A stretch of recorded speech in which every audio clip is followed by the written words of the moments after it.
اعوذ باللہ من الشیطان الرجیم بسم اللہ الرحمن الرحیم اشداء علی الکفار رحماء بینہم صدق اللہ العظیم۔ حضور صلی اللہ علیہ وسلم نے اپنی 3 پسندیدہ چیزیں بیان فرمائی تھیں۔ اس کے بعد حضرت صدیق اکبر نے اپنی 3 پسندیدہ چیزیں بیان فرمائی۔ اس حدیث پر ہماری گفتگو چل رہی ہے۔ حضور صلی اللہ علیہ وسلم نے جو 3 پسندیدہ چیزیں بیان فرمائی تھیں اس کی وضاحت ہو چکی، اور حضرت صدیق اکبر نے جو 3 پسندیدہ چیزیں بتائی تھیں اس کی وضاحت بھی کر چکا ہوں۔ اب سیدنا حضرت عمر فاروق رضی اللہ تعالیٰ عنہ کی 3 پسندیدہ چیزیں، ان کے بارے میں گفتگو کر رہے ہیں۔ اتفاق کی بات یہ ہے کہ یہ مہینہ یکم محرم ہی ہے، حضرت عمر کی شہادت ہوئی تھی، تو سلسلہ کلام کے اعتبار سے انہی کی پسندیدہ چیزوں پر گفتگو چل رہی ہے۔ تو حضرت عمر فاروق رضی اللہ تعالیٰ عنہ نے کہا کہ یا رسول اللہ، مجھے بھی 3 چیزیں پسند ہیں، وحبب الی من الدنیا ثلاث، یا رسول اللہ 3 چیزیں مجھے بھی بہت پسند ہیں دنیا سے، قول الحق والامر بالمعروف والنہی عن المنکر۔ 3 باتیں حضرت عمر نے بیان فرمائی جو ان کی ساری زندگی پر محیط ہیں۔ فرمایا قول الحق، ایک پہلی بات تو یہ ہے کہ حق بات کرنی ہے، خواہ کوئی صورت ہو بات حق کرنی ہے۔ والامر بالمعروف، اور اچھے کاموں کا حکم دینا ہے۔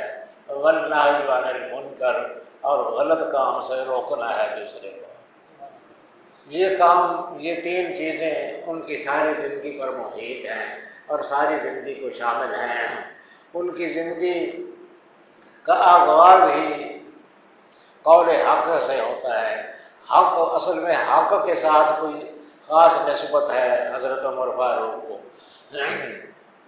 حضور صلی اللہ علیہ وسلم نے فرمایا ان اللہ وضع الحق علی لسان عمر فہو ینطق بہ۔ حق جو ہے اللہ پاک نے عمر کی زبان کے اوپر رکھ دیا ہے۔ عمر کی زبان پر اللہ نے حق جاری کر دیا ہے۔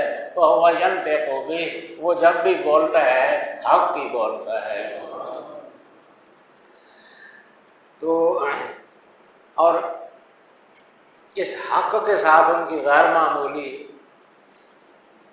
نسبت یا غیر معمولی تعلق کی وجہ سے قیامت میں جب لوگ جنت میں داخل ہوں گے تو اس وقت ان کو ایک خصوصی اعزاز ملے گا، اور اس وقت بھی اللہ پاک کی بے شمار شانیں ہیں۔ اللہ پاک رحمان ہے، اللہ پاک رحیم ہے، اللہ پاک حق بھی ہے، حق بھی اللہ پاک کے صفات میں سے ایک ہے۔ تو چونکہ حضرت عمر کو حق کے ساتھ بہت زیادہ نسبت ہے، بہت زیادہ گہرا تعلق ہے، اس لیے قیامت کے دن کچھ لوگوں کو یہ اعزاز حاصل ہوگا کہ اللہ پاک ان کو جب وہ جنت میں داخل ہو رہے ہوں گے تو بذات خود مصافحہ فرمائے۔ ہم اس مصافحے کی کیفیت کو نہیں سمجھ سکتے ہیں، ہمیں نہیں معلوم ہے کہ وہ مصافحے کی کیا کیفیت ہوگی، لیکن جس طرح ایک قسم کی دوستی ہوتی ہے، ایک قسم کا گہرا تعلق ہوتا ہے، اس کا اظہار ہمارے ذہن کے مطابق مصافحے کے ساتھ ہوتا ہے، تو اس کو مصافحے سے تعبیر کیا حضور صلی اللہ علیہ وسلم نے کہ اللہ پاک جو ہے کچھ لوگوں کے ساتھ مصافحہ فرمائے گا جب وہ جنت میں داخل ہوں گے، لیکن اللہ پاک جب حضرت عمر کے ساتھ مصافحہ فرمائے گا تو اس وقت وہ حق کی تجلی کے ساتھ تجلی فرمائے گا۔ وَأَوَّلُ مَن يُصَافِحُ الْحَقُّ عمر، پہلا وہ شخص جس کے ساتھ حق مصافحہ فرمائے گا وہ عمر فاروق ہوگا۔ یعنی یہ بھی کہا جا سکتا تھا کہ پہلا وہ شخص جس کے ساتھ رحمان مصافحہ فرمائے گا، جس کے ساتھ رحیم مصافحہ فرمائے گا، جس کے ساتھ اللہ مصافحہ فرمائے گا، یہ لفظ نہیں استعمال فرمایا۔ حضور نے فرمایا وَأَوَّلُ مَن يُصَافِحُ الْحَقُّ عمر، سب سے پہلے اللہ پاک اپنی تجلی حق کے ساتھ جس کے ساتھ مصافحہ فرمائے گا وہ عمر فاروق ہوں۔ تو حق جو ہے ان کو عجیب وہ غریب اللہ پاک نے حق گوئی کی صلاحیت عطا فرمائی تھی۔ یہ ابتدائی جب انہوں نے اسلام لائے اسی وقت ہی انہوں نے کہہ دیا تھا یا رسول اللہ السنا علی الحق وہم علی الباطل، یا رسول اللہ کہ ایسا نہیں ہے کہ ہم حق پر ہیں اور یہ باطل پر ہیں۔ یہ اس وقت بات ہوئی تھی جب حضور صلی اللہ علیہ وسلم دار ارقم میں پوشیدہ طور پر تبلیغ کر رہے تھے۔ حضرت عمر ایمان لائے تو اس کے ساتھ ہی ان کی وہ حق والی بات زبان پر آئی، انہوں نے کہا السنا علی الحق یا رسول اللہ وہم علی الباطل، یا رسول اللہ کیا ایسا نہیں ہے کہ ہم حق پر ہیں اور یہ سارے کفار اور مشرکین باطل پر ہیں، کہ ہم حق پر نہیں ہیں؟ حضور صلی اللہ علیہ وسلم نے فرمایا کہ ہاں ہم حق پر ہیں۔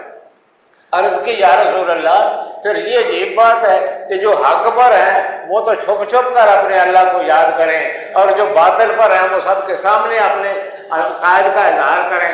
نہیں یا رسول اللہ، آئندہ چھپ کر عبادت نہیں ہوگی، آئندہ جس طرح وہ حرم شریف میں سب کے سامنے عبادت کرتے ہیں ہم بھی سب کے سامنے عبادت کیا کریں۔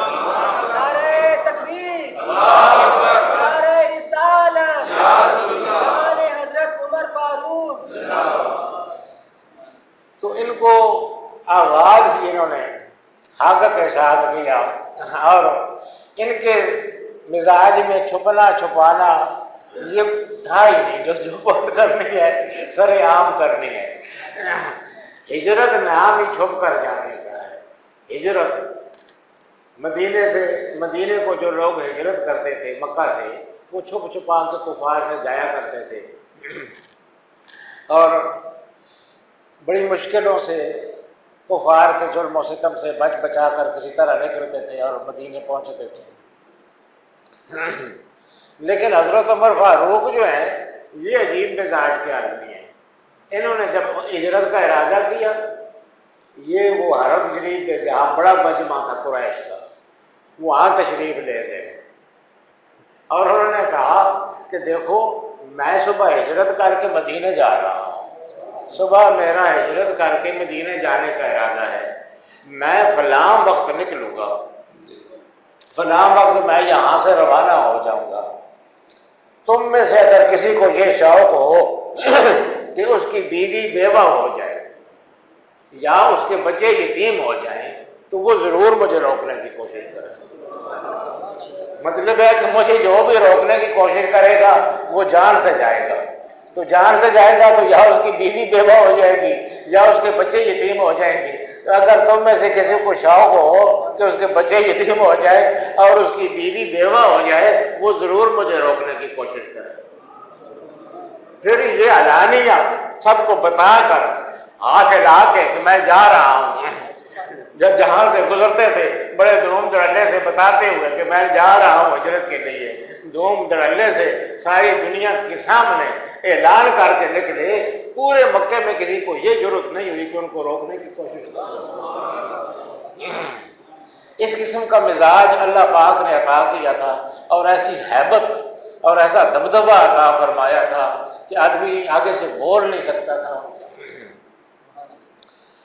تو حضور صلی اللہ علیہ وسلم کے ساتھ بہت قدیم وابستگی ہوئی، پھر حضور صلی اللہ علیہ وسلم کا ساتھ دیا اور ڈٹ کر ساتھ دیا۔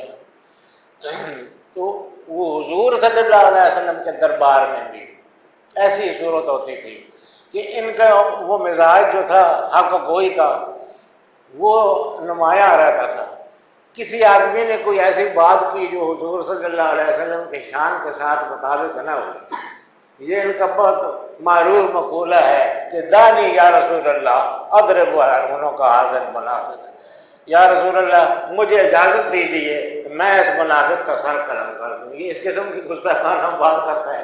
حضور صلی اللہ علیہ وسلم پھر ان کو ٹھنڈا کیا کرتے تھے کہ نہیں اور اتنی سختی نہیں چاہیے، نرمی اختیار کرو۔ تو بہرحال ان کا مزاج یہی تھا کہ یہ حق بات جہاں پر ہو اس کے لیے بےتاب ہو جاتے تھے، حق کی مخالفت کہیں ہو، منکر کا کہیں اظہار ہو، انہوں نے نہیں المنکر بہرحال کرنی ہے، دوسرے کو اس برائی سے روکنا ہے۔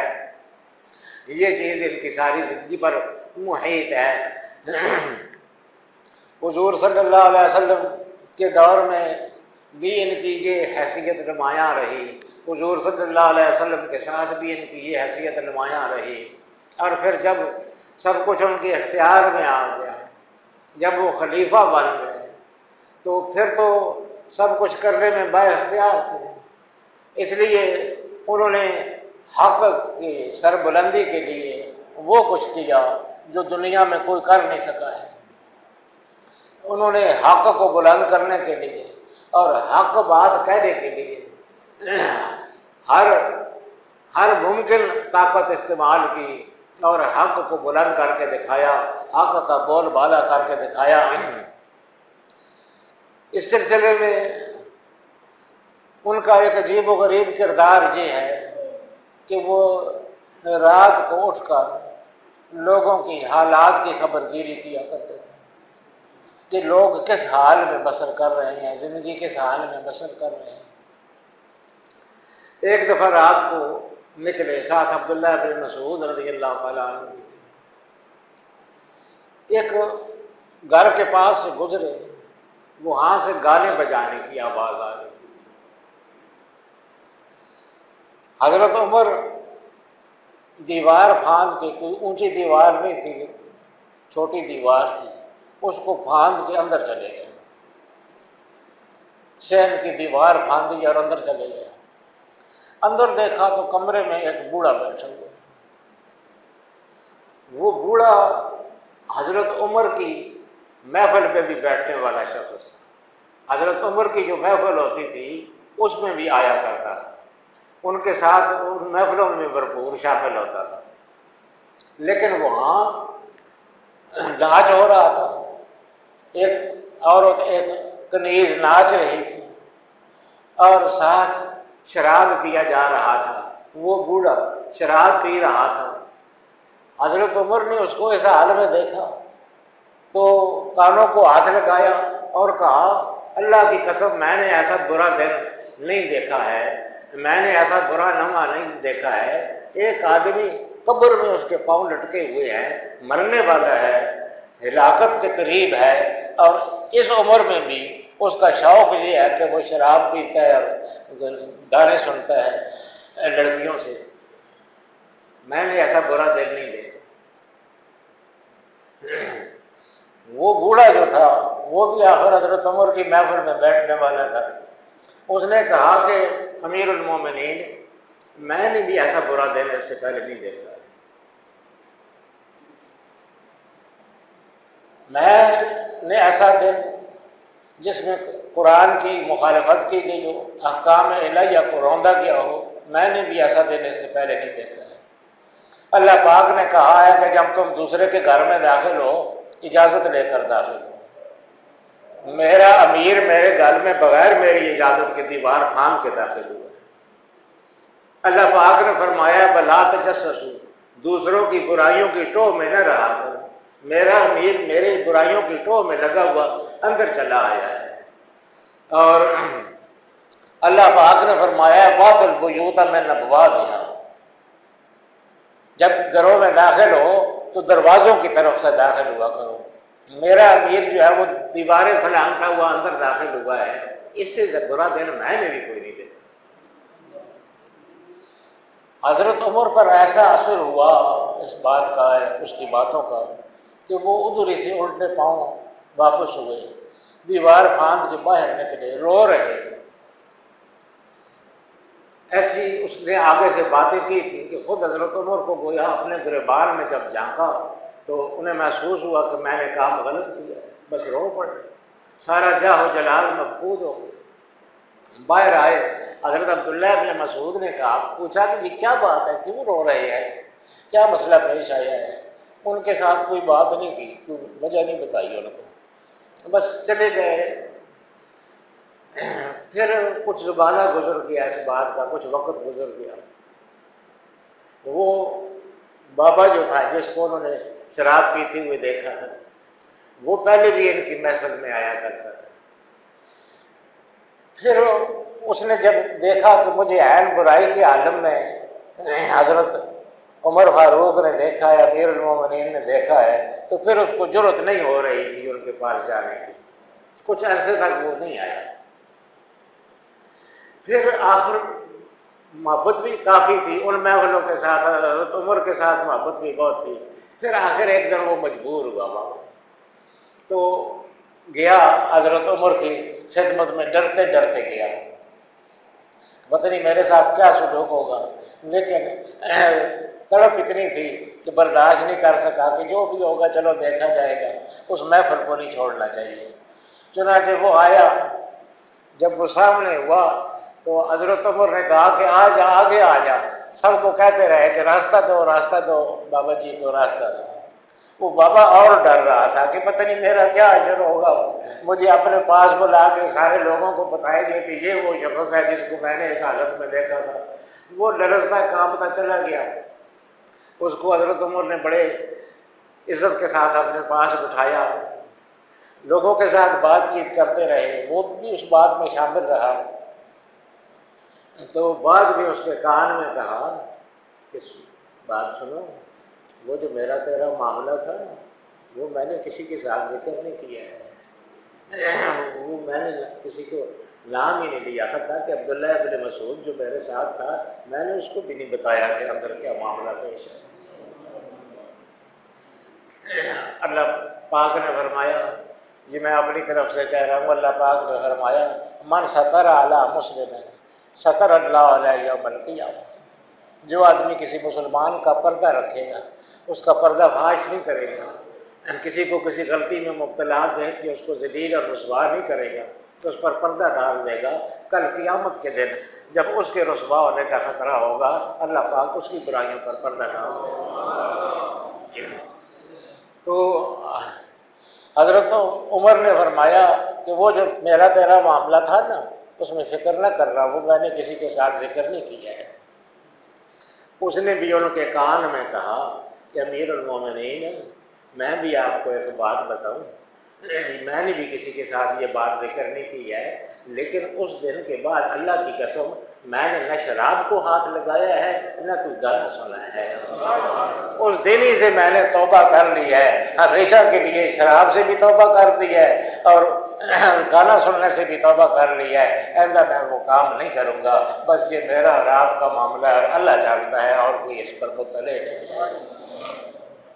اصلاح کا یہ بھی طریقہ ہوتا ہے، ادعو الی سبیل ربک بالحکمت والموعظۃ الحسنہ، اپنے رب کے راستے کی طرف بلاؤ حکمت کے ساتھ، دانائی کے ساتھ اور اچھے واعظ کے ساتھ، اچھے انداز سے واعظ کرو۔ یہ نہ ہو کہ ڈنڈا لے کے عرب کے پیچھے لگے رہو اور وہ جو دین کے ساتھ کوئی تھوڑی بہت رغبت ہے اس سے بھی لوگوں کو بیزار کرو۔ ان کو یہ بھی اللہ پاک نے عجیب و غریب قوت عطا فرمائی تھی کہ یہ دور دراز سے لوگوں کی آوازیں سن لیتے تھے اور دور دراز تک اپنی آوازیں پہنچا دیتے تھے۔ دونوں قوتیں ان کو اللہ پاک نے عطا کی تھی۔ ہزاروں میل دور کوئی آدمی ہو، وہاں سے وہ فریاد کرے، یہ یہاں بیٹھے مدینے میں سن لیتے تھے، اور ہزاروں میل دور کوئی لشکر لڑ رہا ہو، وہ کسی مشکل سے دوچار ہو، یہ یہاں بیٹھے اس کو ہدایات دیتے رہتے تھے۔ اللہ پاک نے عجیب بصارت عطا فرمائی تھی، عجیب قسم کا علم عطا فرمایا تھا۔ ایک دفعہ یہ اپنی محفل میں بیٹھے ہوئے تھے، اچانک کہا لبیک لبیک لبیک اور اٹھ کر باہر نکل گئے۔ لوگ حیران ہوئے کہ پتہ نہیں کیا بات ہوئی ہے، پھر واپس آ گئے، آ کے بیٹھ گئے۔ ہوا اس طرح سے تھا کہ ان کے ایک لشکر باہر لڑ رہا تھا، لشکر باہر لڑ رہا تھا، وہاں جو لشکر کا امیر تھا اس نے کچھ لوگوں کو تیار کیا کہ ہمیں اس دریا کے پار لے جائیں۔ تو جو آدمی، جس زمانے میں پل وغیرہ نہیں ہوتے تھے، اس زمانے میں کچھ لوگ ہوتے تھے جو دریا کی ان مقامات سے آگاہ ہوتے تھے جن کی گہرائی کم ہے، اتلے جگہ جو ہیں وہ ان کو معلوم ہوتی تھی، وہ وہاں سے گزر جایا کرتے تھے۔ دریا بعض جگہوں میں بہت گہرا ہوتا ہے، بعض جگہوں میں اتھلا ہوتا ہے۔ وہ جو امیر لشکر تھے، وہ لشکر وہ پار جانا چاہتے تھے، ان کو وہاں سے پار جانے کے لیے ایک بوڑھا آدمی لایا گیا ان کے پاس اور کہا گیا جی کہ یہ گائیڈ ہے، اس کو یہ دریا کے سارے اتھلے راستوں کا پتہ ہے، اس کو پتہ ہے کہ کس راستے سے آدمی گزرے تو پار چڑھ جاتا ہے۔ امیر نے اسے کہا کہ تم آگے چلو، راستہ بتاؤ، ہم تمہارے پیچھے چلتے ہیں۔ اس نے کہا جی میں بوڑھا آدمی ہوں اور موسم سخت سردی کا ہے، میں اس دور میں، اس سردی کے موسم میں دریا عبور کرنے کی طاقت نہیں رکھتا۔ انہوں نے سمجھا کہ ویسے بہانے کر رہا ہے، سارے کہتے ہیں یہ راستوں پر لے جاتا ہے۔ انہوں نے کہا کہ نہیں، تجھے لے جانا پڑے گا، تو ویسے نکمے بہانے کر رہا ہے، چل آگے ہو۔ وہ آگے ہو گیا۔ آدمی بوڑھا تھا، وہ واقعی جب دریا کے وہ آخر تک پہنچ تو گئے، لیکن اس نے وہاں جا کے کہا یا عمر یا عمر یا عمر، آئے عمر آئے عمر آئے عمر، یہ کہتے کہتے مر گیا۔ یہ وہی وقت تھا جب وہ یا عمر کہہ رہا تھا، انہوں نے کہا تھا لبیک لبیک لبیک کہتے ہوئے کمرے سے باہر نکل آئے تھے۔ خیر بہرحال وہ بوڑھا تو مر گیا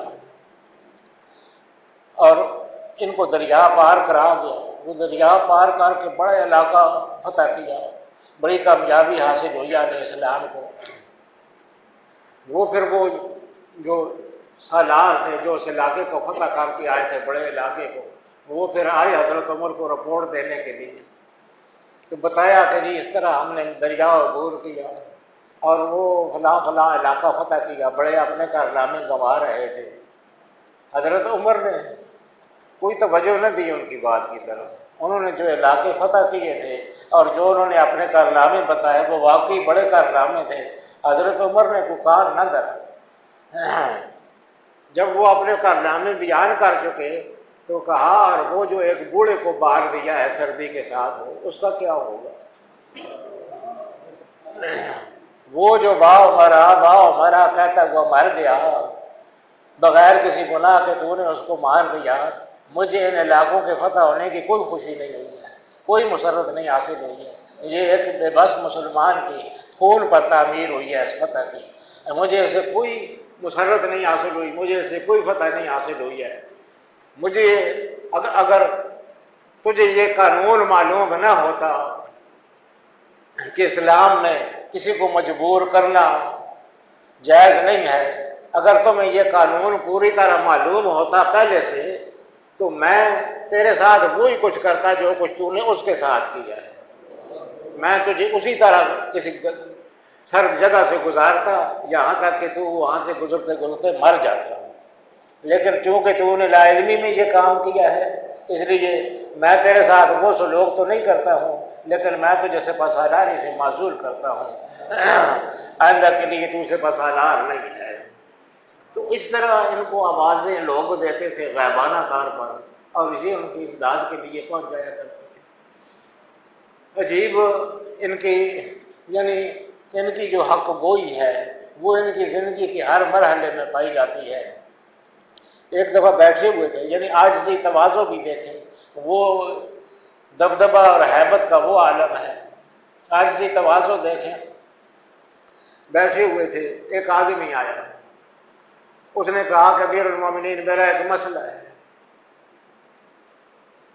حضرت عمر کو غصہ آیا، ان کے پاس درہ رکھا ہوا تھا، وہ اٹھا کے مارا اس کو اور کہا کہ جب میں باہر بیٹھتا ہوں مسجد میں لوگوں کے مسائل سننے کے لیے، اس وقت تک تو تمہیں مسئلے یاد نہیں آتے ہیں، اور جب میں وہاں سے فارغ ہو کے گھر آتا ہوں اپنی ذاتی مصروفیات کے لیے، اس وقت تم لوگوں کو مسئلے یاد آ جاتے ہیں۔ ایک دورہ مارا اس کو، وہ بیچارہ خاموش ہو کے چلا گیا۔ انہوں نے درہ تو مار دیا اس کو، جب وہ چلا گیا بیچارہ افسردہ سا، تو پھر اپنے آپ سے مخاطب ہو کر کہا کہ عمر تو ایک معمولی درجے کا آدمی تھا، خطاب کا بیٹا، اور کسی حیثیت کا بندہ نہیں تھا، تجھے اللہ پاک نے اتنی بڑی بادشاہی دے دی ہے اور یہ ساری دنیا تیری رعایا بنا دی ہے۔ اب تیری رعایا میں سے ایک آدمی آتا ہے، تیرے پاس اپنی فریاد لے کر آتا ہے، تو آگے سے اس کو درے مارتا ہے اور کہتا ہے کہ یہ کوئی وقت ہے آنے کا، جب میں باہر بیٹھتا ہوں اس وقت نہیں آیا میرے پاس۔ یہ اٹھ کے اس آدمی کے پیچھے دوڑ پڑے، اس کو بلا کر لائے اور کہا کہ یہ درا پڑا ہوا ہے، یہ اٹھا اور اسی طرح مجھ کو مار جس طرح میں نے تجھ کو مارا۔ اس نے کہا نہیں امیر المومنین، آپ امیر ہیں، آپ کو حق ہے مارنے کا، اپنی غلطیوں پر متنبہ کرنے کا، میں یہ کام نہیں کر سکتا ہوں۔ فرمایا اچھا پھر یہ کہہ دے کہ اللہ عمر کو معاف کرے، اللہ عمر کی غلطی سے درگزر فرمایا۔ اس نے یہ کہہ دیا، تب حضرت عمر کو اطمینان ہوا، تب حضرت عمر کو قرار آیا۔ تو یہ ایسے کوئی حق کے لیے جھک جانے والے اور جہاں پر حق کے ساتھ کوئی مقابلہ درپیش ہو وہاں ڈٹ جانے والے، یعنی امر بالمعروف اور نہی عن المنکر پورے طریقے سے ان کی ساری زندگی پر جاری اور حاوی اور مکمل طور پر محیط ہے ان کی زندگی کو۔ اللہ پاک نے ان کو حق عطا فرمایا تھا۔ یہی تین چیزیں انہوں نے بیان فرمائی کہ حق جو ہے حق کہنا، امر بالمعروف کرنا، نہی عن المنکر کرنا، ساری زندگی یہی کرتے رہے۔ اللہ پاک ان کے درجات بلند فرمائے اور ان کو مقامات عالیہ نصیب فرمائے۔ وصلی اللہ علیہ سیدنا محمد و آلہ وصحبہ۔